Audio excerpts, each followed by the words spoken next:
El Papa Juan Pablo II nos enseñó: la formación debe ocupar un lugar privilegiado en la vida de cada cristiano.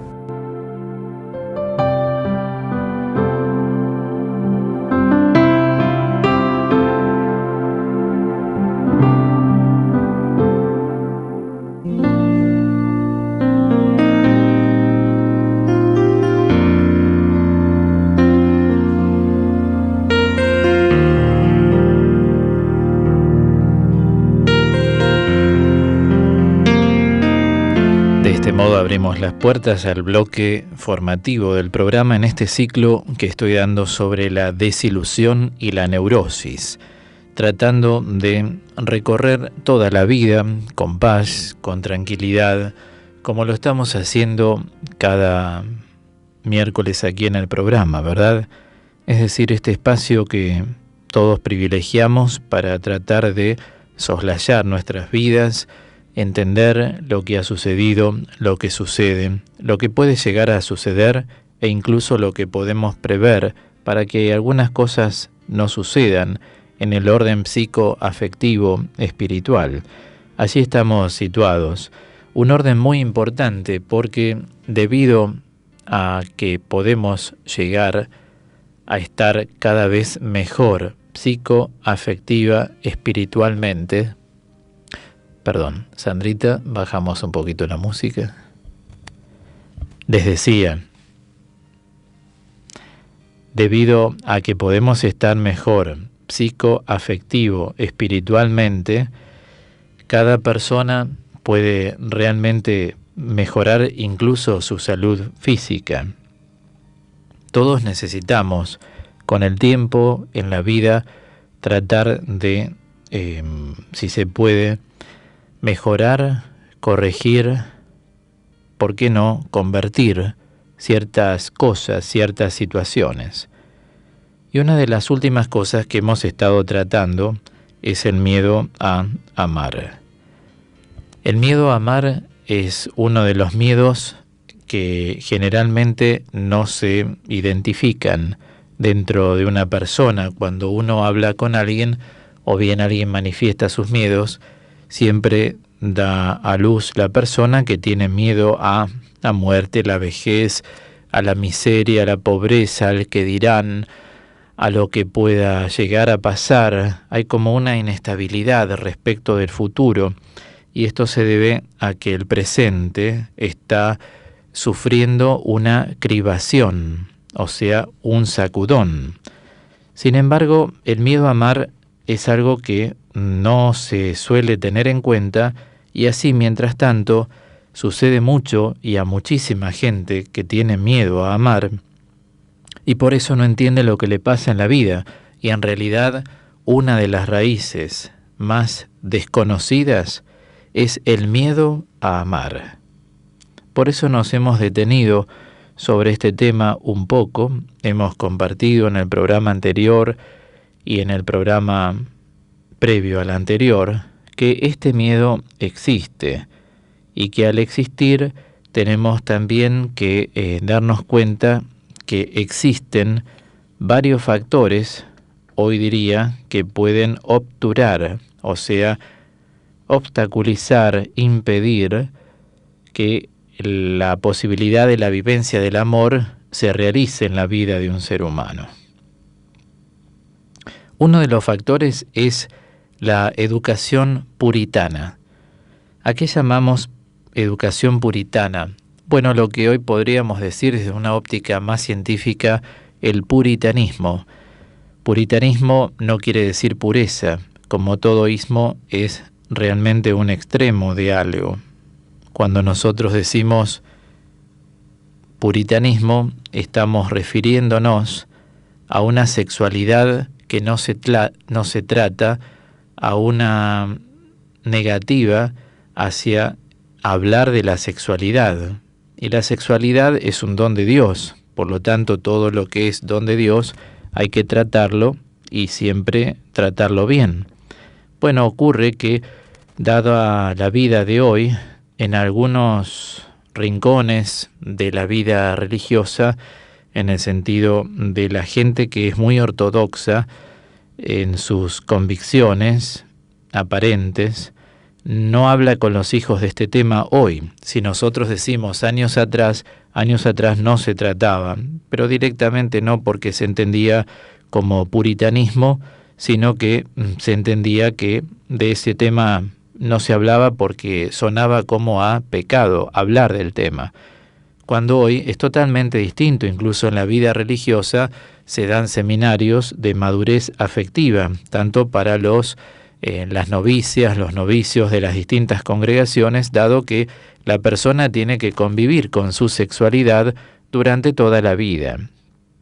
Por eso esa educación puritana, la cual trata de omitir lo que hace a la posibilidad de tratar la sexualidad, no ayuda en gran medida, y por eso también, como uno se relaciona sexualmente con las personas, con la voz, con la mirada, con los gestos, con las expresiones, todo eso es sexualidad.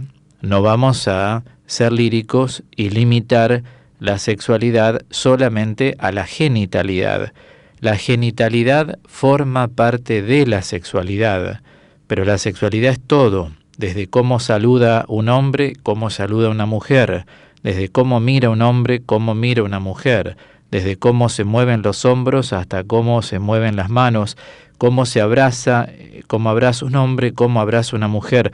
Quiero decir, todo eso es relación sexual, porque vincularmente las personas también se dan con los otros. Por eso el sexo opuesto también anima mucho a la otra parte, el varón con la mujer y viceversa, ¿verdad? Bueno, este es un factor que hay que tener en cuenta, digo, no refiriéndonos a años atrás, porque años atrás se consideraba así como una cosa impúdica, digamos. Hoy en día la Iglesia pone su mirada en la sexualidad, lo trata, lo habla, porque entiende que es un don de Dios. Los únicos asexuados son los ángeles, el resto de los seres humanos somos sexuados. Entonces es importante conocer, por ejemplo, dentro de la sexualidad, qué son las pulsiones, entender bien lo que son las pasiones, temas que cuando uno los comprende, ya los simplifica, los integra a la persona, a la vida, y ya lo vive de otro modo.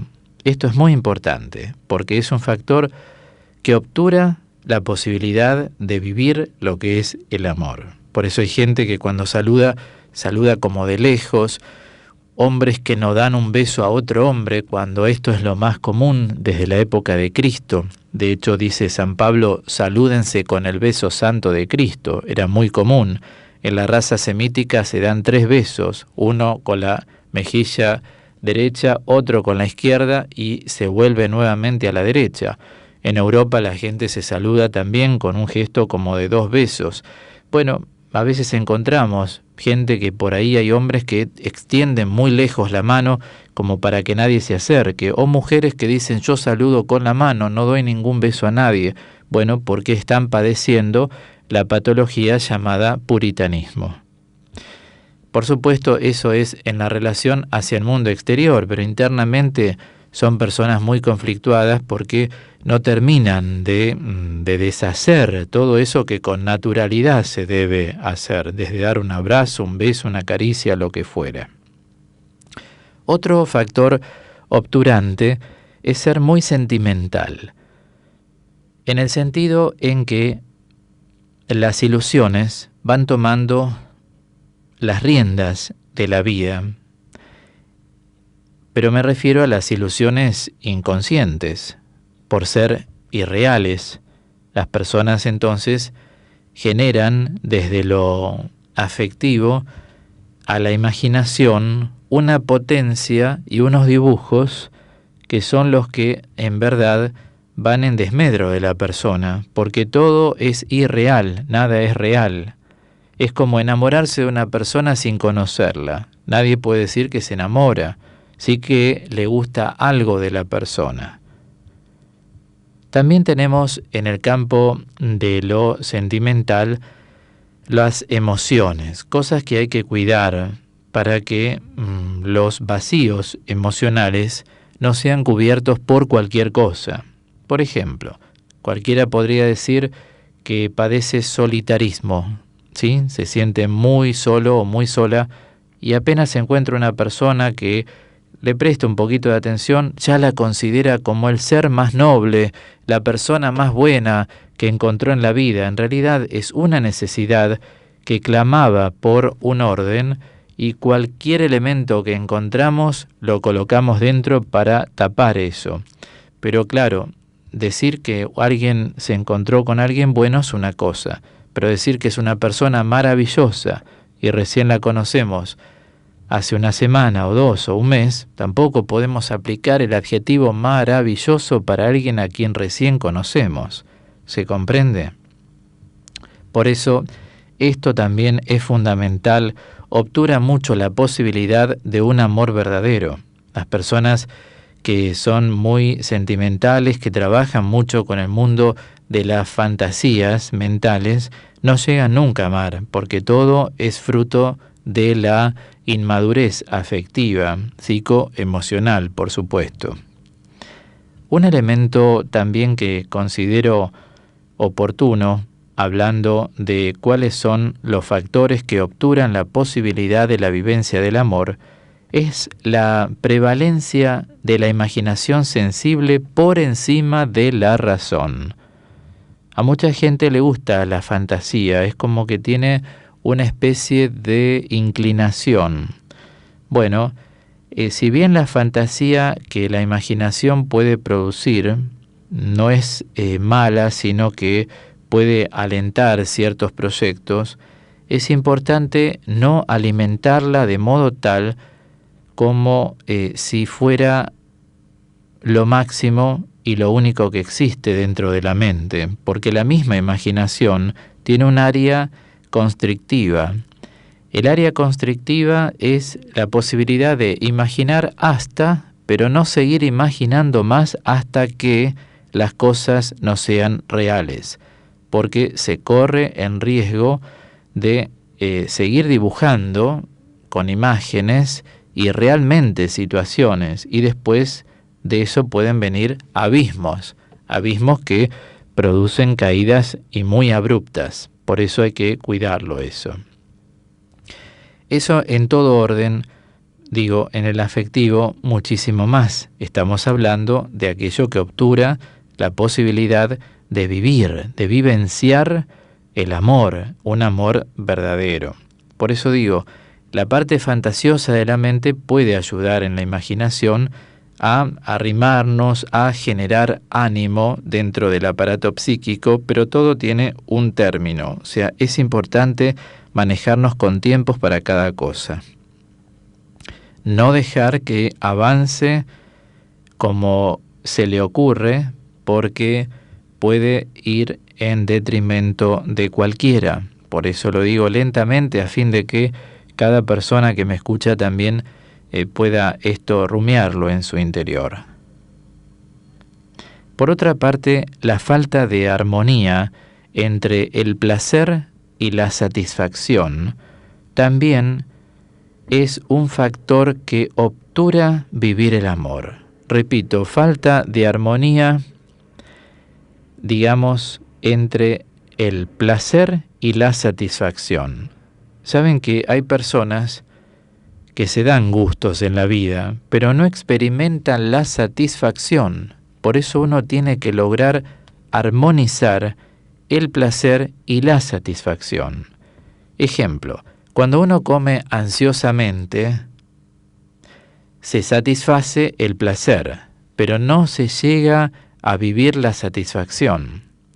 Solo cuando uno come con ganas, ya no con ansiedad, sino con ganas, se experimenta la armonía entre el placer y la satisfacción.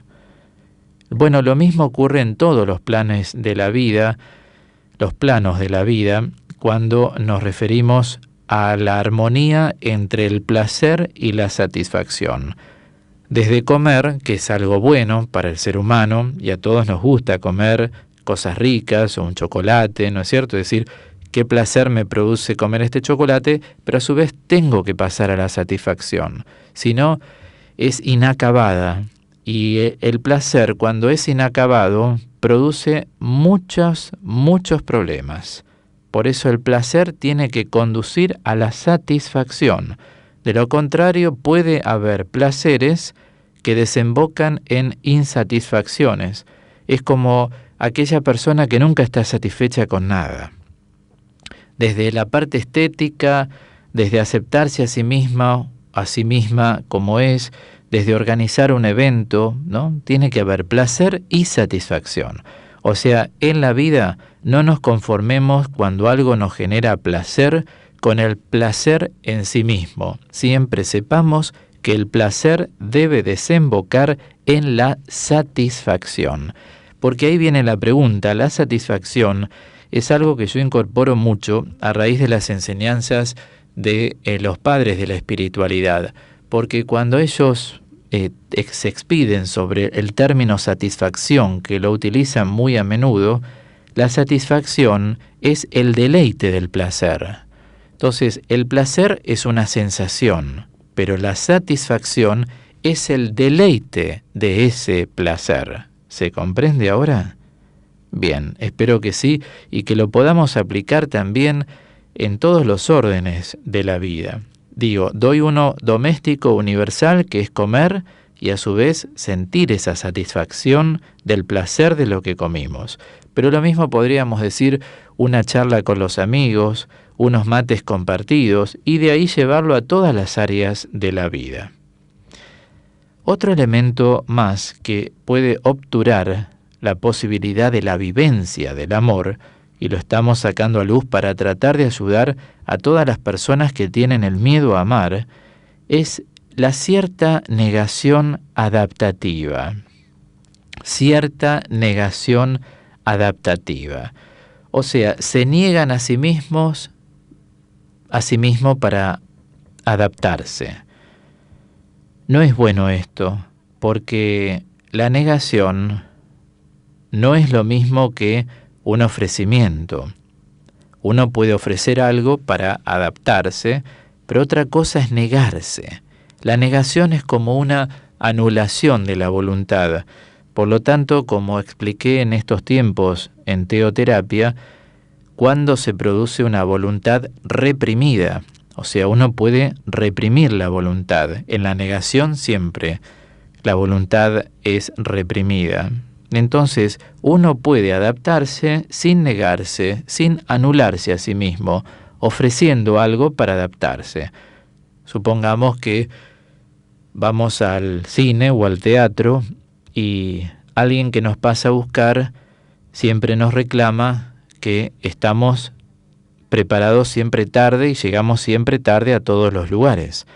Bueno, en ese caso no sería una negación, sino que sería, si uno se quiere adaptar y ser puntual, uno lo que haría es ofrecer esa lentitud que puede tener para prepararse o esa dispersión mental que uno puede tener para prepararse y decir, bueno, sea como sea, yo a tal hora tengo que estar preparado para salir. Entonces ahí no hacemos una anulación o una negación adaptativa. Ahí lo que estamos haciendo es un ofrecimiento de algo que nos cuesta, pero en función de un bien mayor. En cambio, negarse ya es inclinar la cabeza, pero es una mala inclinación, es una especie de esclavitud, es un sometimiento que no implica en el interior la posibilidad de amar. En cambio, el que ama, ¿qué busca? El que ama busca la verdad de los sentimientos, la nobleza que ellos mismos expresan cuando son compartidos. Por eso la negación adaptativa puede obturar grandemente la posibilidad de la vivencia del amor. Nunca olvidemos que el amor reprimido es mucho más peligroso, ¿eh? Por eso el amor exige donación en un plano amical, afectivo sexual, servicial, a los demás, a los indigentes, a los discriminados o excluidos de la sociedad, a los enfermos. Repito, el amor reprimido es muy peligroso. El amor exige donación. Uno se dona cuando libremente quiere hacer algo, por lo tanto, libera la voluntad que puede estar un poco reprimida. Siempre recuerdo que cuando la Madre Teresa de Calcuta recogió al primer enfermo, optó por el más oloroso tirado en la calle, que estaba lleno de gusanos y de olor a putrefacción. El hermano enfermo le preguntó por qué lo hace conmigo, dado que nadie se animaba ni siquiera a arrimarse por el olor que emanaba de su cuerpo, ¿no? Y la Madre Teresa de Calcuta le contestó, porque te amo. Esa fue la respuesta, porque te amo. ¿Ven? No hubo miedo a amar. El miedo a amar es realmente muy disgregante, disgrega a la persona. Es como que la divide en varias partes y uno deja de ser quien es. Por eso no tengamos miedo a amar. Como alguna vez lo hemos compartido en el plano, supongamos, de una pareja o el deseo de amar a una persona en el orden ya más privativo, las personas tienen que largarse a esas experiencias y las cosas no resultan cuando existe la necesidad, por supuesto, ¿no? Si no, no. Pero cuando existe la posibilidad, no negarse esa posibilidad. Y si algo no funcionó, no funcionó, pero bueno, ¿por qué no? Tomar el café con la persona, o salir, o mantener una charla alegre, ¿no? ¿Por qué no lo van a hacer? Hay que atender a las necesidades. Las necesidades no son siempre materiales, no son siempre necesidades biológicas, sino que también el psiquismo, el alma y el espíritu también tienen necesidades. Así como hay gente que tiene la necesidad de acercarse a Dios y de acercarse más a Dios, porque no le interesa ya en su vida otra cosa que no sea Dios, y quiere acercarse más a Dios. Y hace muy bien porque el espíritu de esa persona le está reclamando que necesita mayor acercamiento. Por eso tenemos todos los espacios que compartimos, ¿no? Teoterapia, seminario de espiritualidad, la Eucaristía, los retiros espirituales, la asamblea de oración, los programas radiales. O sea, hay una necesidad mayor de Dios y por eso estamos todos juntos. En cambio, todo amor reprimido puede acabar con el hombre. El amor, siempre recordemos, es una fuerza que necesita su cauce, nunca su represión. Repito, todo amor reprimido puede acabar con el hombre. El amor es una fuerza que necesita su cauce. Cuando se vuelve involutivo, egoísta, uno queda solo en la vida. Por eso es importante la donación en el amor.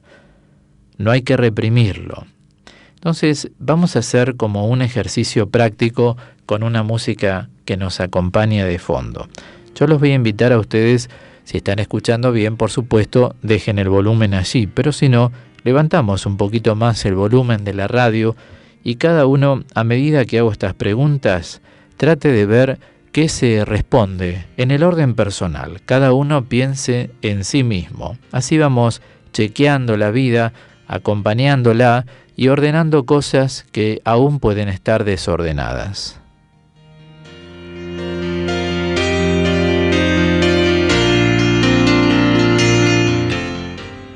¿A quiénes has donado el amor en tu vida? ¿A quiénes has donado el amor en tu vida? Sin miedo, sin represión, sin escatimarlo. ¿A quién podés decir, doné mi amor en la vida?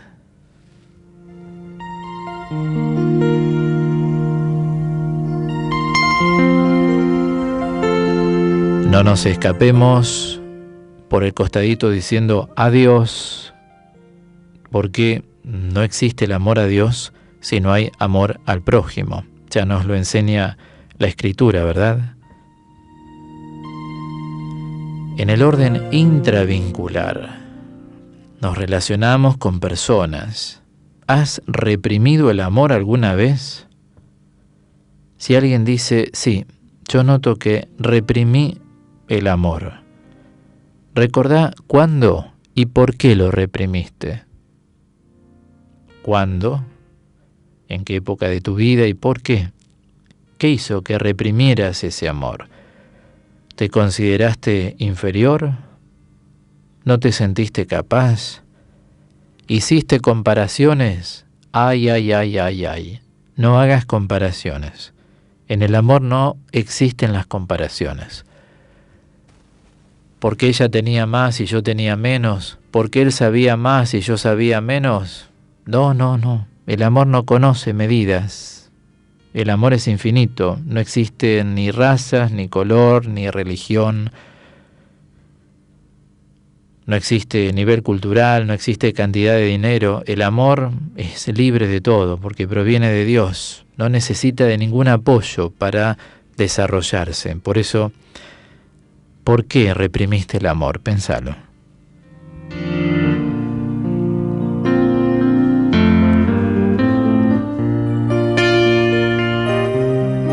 ¿Quiénes son las personas que más has amado?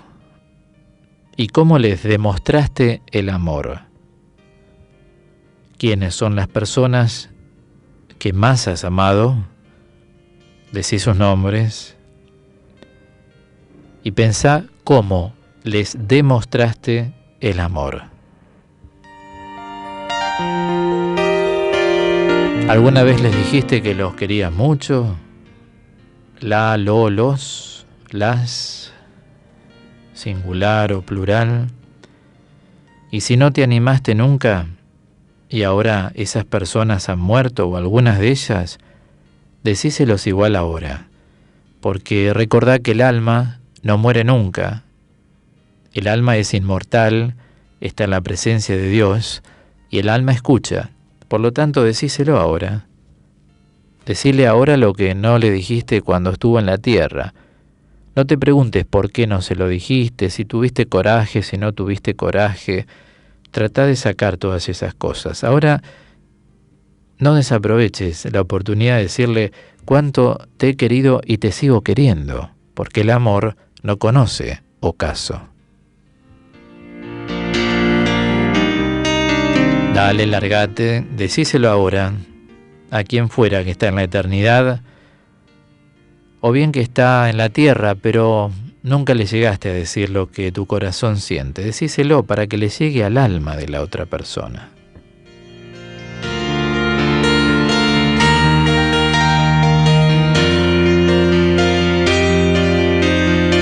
Y después de evaluar todo lo que hemos compartido en el bloque formativo de hoy, ¿a quiénes te gustaría donar tu amor en este día o en este tiempo de tu vida?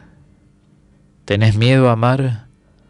¿O amar para vos es un placer y a la vez una satisfacción?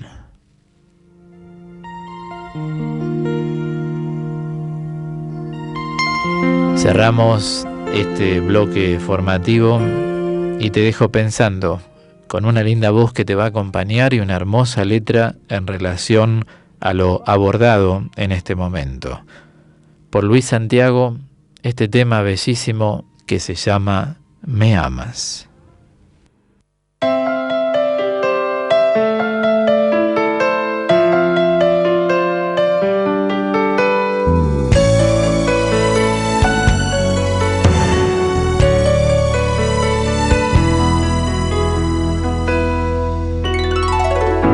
Conservo grabada aquí en mi alma tu voz angelical. Yo necesito de ella, pues tu palabra me da fuerza si estoy débil para continuar.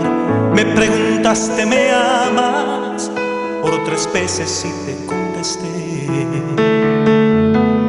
Tú conoces mi alma, aunque me maten no te fallaré. Y tan solo algún tiempo después sentí temor, Señor, y te negué. Y sin embargo tú me amaste más, y aquel error pudiste perdonar. Tocar con mi alma la cima del cielo, donde los santos están.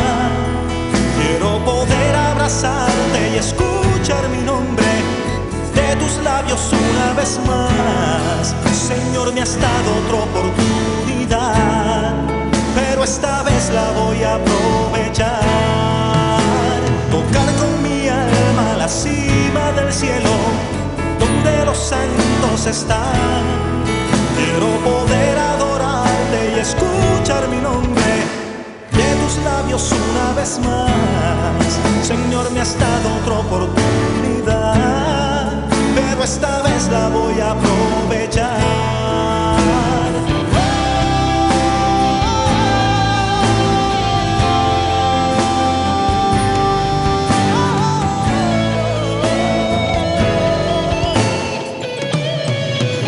Y tan solo algún tiempo después sentí temor, Señor, y te dejé. Y sin embargo tú me amaste más, de aquel error pudiste perdonar. Tocar con mi alma la cima del cielo, donde los santos están. Quiero poder adorarte y escuchar mi nombre de tus labios una vez más. Quiero tocar con mi alma la cima del cielo, donde los santos están. Quiero poder adorarte y escuchar mi nombre de tus labios una vez más.